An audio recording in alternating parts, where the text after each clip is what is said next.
Good afternoon.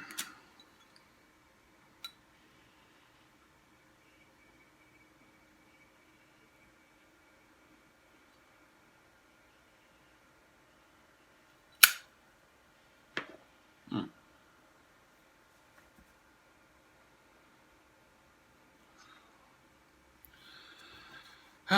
It's my Dr. Grabow Big Pipe that I stripped the thick brown goopy lacquery finish off of and sanded that little hard corner on the outside that was annoying off and brought the top checkering was really deep and I brought it down a little bit and there's some surprisingly nice briar hidden under that goopy finish. You're still stuck with the cheaper bit, unfortunately. Doesn't magically turn the bit to lucite or whatever your favorite is. Well, crap.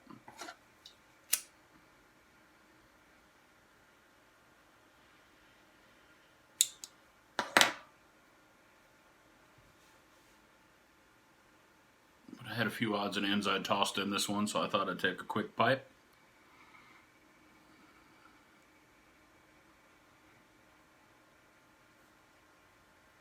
It's a little bit of early morning pipe that I had left over in the tray on top of, I think, some English luxury from Stockabee.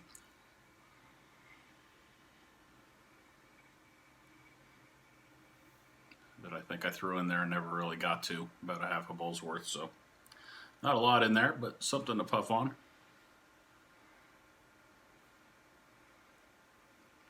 Last night I ordered 2 more tins of early morning pipe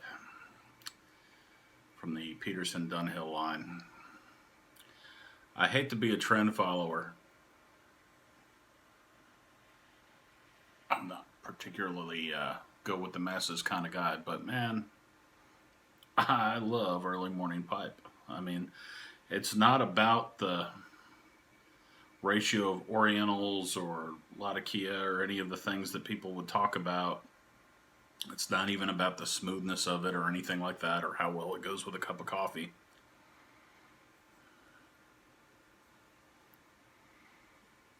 For me, it's about the Virginias in it. I absolutely am in love with the Virginia profile in it. And the fact that it's still got, the others with it. But the quality of the Virginia in there, that little bit of red in with it's just nice. The overall package, it's just nice. It's a good way to start the day, and honestly, it's a good middle of the day smoke. It's good anytime smoke, really.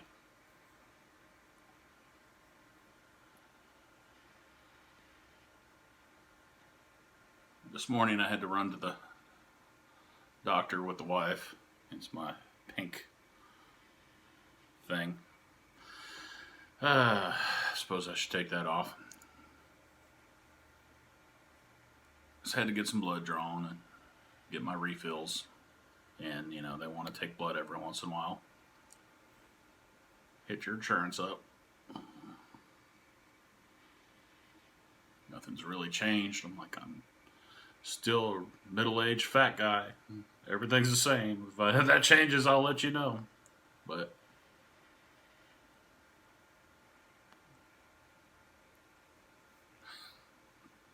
anyway, so we got that out of the way, and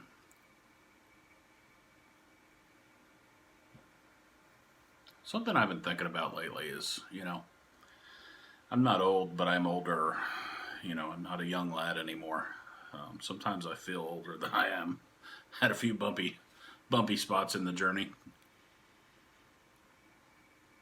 Like I said, I'm 45. I think my body's 62 sometimes.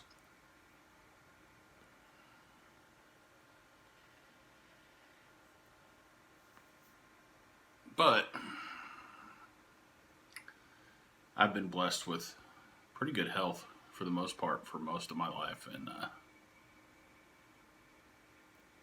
I know a lot of people that didn't make it to 45, let alone with the quality of life that I've had all the way around, not just health. Not to say it's all been roses and, you know, sunshine, but no major complaints. Anything I'd be a little unhappy with, chances are it was of my own doing anyway. And that's something I've been thinking about lately that I see missing from a lot of society. Everybody loves to point that finger. Blame the other guy, or blame the other guy for not believing the same or having the same. I don't know. We love to point out. We love to point out the other guy's hypocrisy. I mean, we love that. It's like a narcotic.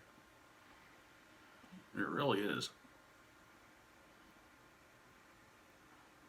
But the problem with that is it's usually really a good way of hiding our own, sometimes to ourselves, sometimes to everybody else, and often on a subconscious level.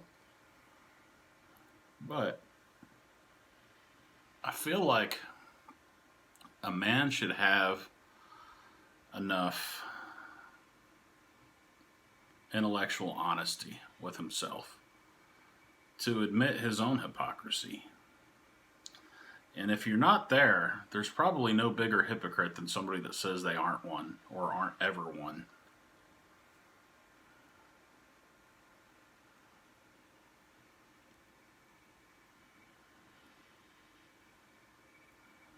It's real easy to act self-righteous, but it's a whole lot harder to walk righteously. Yeah, it's part of the human condition, man. But we need to be real about it with each other and ourselves.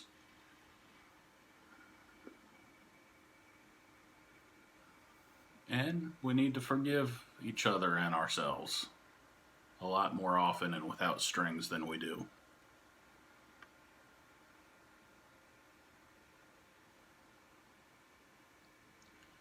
I feel like that's a lot of the anxiety that people suffer from. Are they meeting somebody else's standard? Are they meeting their own standard?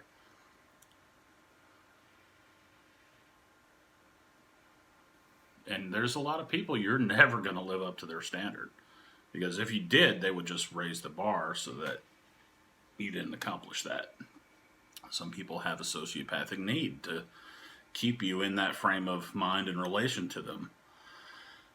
Usually because they have their own issues they're not dealing with.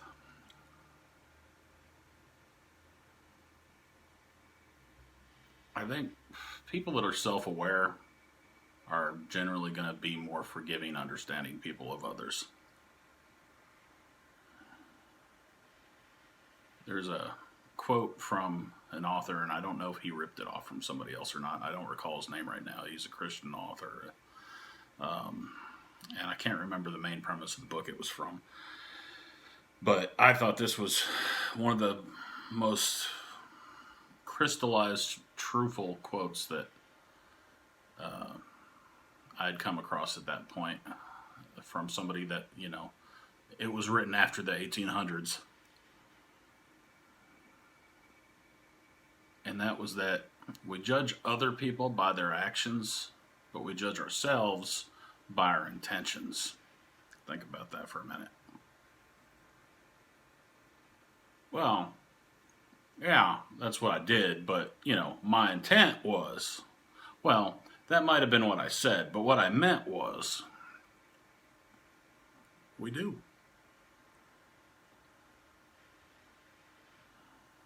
We're very forgiving of ourselves. Most of us. Some of us aren't so. Some of us have issues with that, like I said, but some of us are too forgiving of ourselves, and definitely not enough of other people. And that's the mechanism that justifies it. We judge ourselves by our intentions and others by their actions. It doesn't sound like a healthy condition to me. Intellectual honesty is a real bitch, but it helps you grow.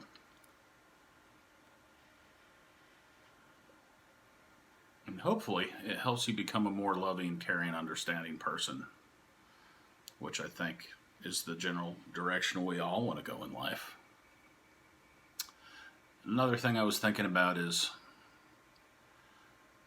when I was younger, especially when I would and I'm not always sure that I'm the best friend in the world. Like, I care about people, I want good things for people, I'll pray for people, and I really enjoy my time with them when I'm there. But I'm stingy with my time. I'm a very solitary type person very often. Good pipe, a good book. A few of my dogs running around. My wife. I'm pretty much happy. I could be in the middle of nowhere, as long as there's coffee and all that. Decent Wi-Fi wouldn't hurt. You know, I'm pretty happy at the simple things in life. Like, I try to stay thankful for the things like I have running water. I have hot water. I don't have to do anything. It's just there. I have food in the fridge. I have heat that works. I have air conditioning when it's hot. I have a vehicle I can go somewhere if I want to. I have a roof over my head.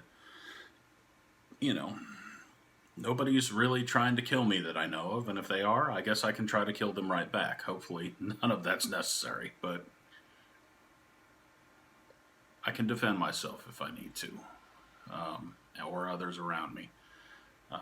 I have resources I can lend to those around me if they're in need. I have more than enough. And I don't think in this country we stay in the frame of mind very often. What a gift it is to have more than enough. I'm a fat guy, so I kind of live in more than enough. But another thing is, one thing I don't think I understood very well when I was younger, even through my 30s, I think when people come to you and they talk to you about their problems, a lot of us, we just don't know what to say. Some situations are literally so bad or something we haven't dealt with or thought about to where we really don't know what to say. What do you say? And I mean, I've been through enough. I've lost a parent to cancer. I've been through some stuff. I have another parent that's been battling it, and other issues of life that are ups and downs. Even my own health from time to time. It's been generally good, but there's been a few times it was scary.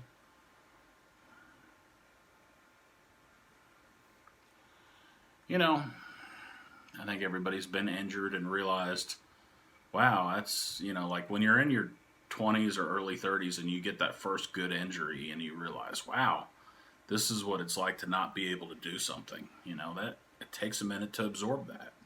Some people live there every day.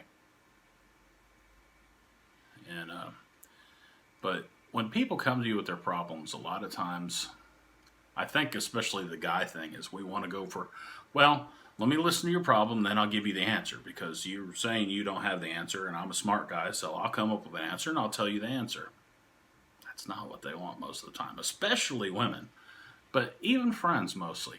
It's not that they won't value your opinion and advice, and if they actually ask for that, it's okay to give it, especially if they're missing something that's right under their nose.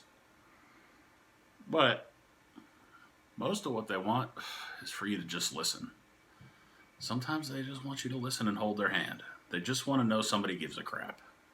And it sounds like the smallest freaking thing in the world to just be with somebody and listen and let them share whatever's bothering them, their problems, their unhappiness with the situation, be it a job or a relationship.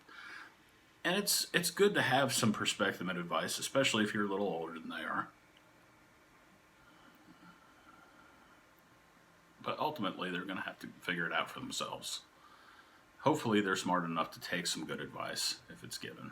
But really, you just need to listen to other people. Sometimes you just got to be there for each other. It's a big part of life.